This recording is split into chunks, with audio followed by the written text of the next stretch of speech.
যাদের জায়গা জমি নাই তাদের যে কত প্রবলেমে পড়তে হয় একমাত্র আল্লাহ ছাড়া কেউ জানে না, ঠিক আছে?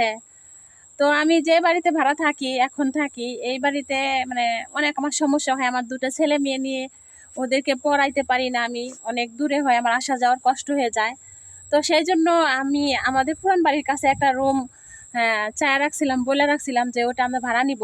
তো তারা থাকে না, তো রাজি হয়েছিল, হ্যাঁ ভাড়া দিবে, হয়তো কেউ না করে দিছে না কি আল্লাহ জানে। আর ওই বাড়িতে একটা ভাড়াটা ছিল ৬-৭ মাস থাইকা ভাড়া দেয় নাই, সেই জন্য হয়তো তারাও বিরক্ত।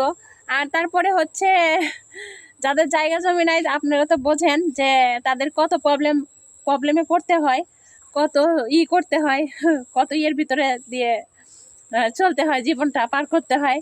তো অনেক আশা ছিল যে ওই বাড়িতে যাব, ওখানে আবার ওখানে আমার ছেলে মেয়েকে স্কুলে পড়াইতে অনেক সুবিধা হইতো, অনেক মানে ওখানে কাছে আছে স্কুল কিংবা মাদ্রাসাও কাছে আছে। তো চাইছিলাম ওখানে যাব, আর ওখানে যাওয়া হইলো না। তো না করে দিছে, আজকে না করে দিছে, মনটা খুবই খারাপ। তারপরেও আমি হাসি, আমার মুখে হাসি ফুরাবে না, ঠিক আছে? যখন মরবো তখন আল্লাহ পাক জানে।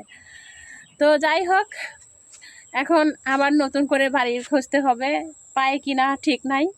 হ্যাঁ, এখন আমাদের খালাদের জায়গা আছে, ওখানে যদি আমি একটা ঘরও উঠাইতে চাই মিনিমাম 40,000, মানে ছোট একটা যদি ছাপড়াও দিতে চাই তাও 40,000 টাকা লাগবে, তাই না? তো 40,000 টাকা এখন করতে হলে আমার লোন নিতে হবে।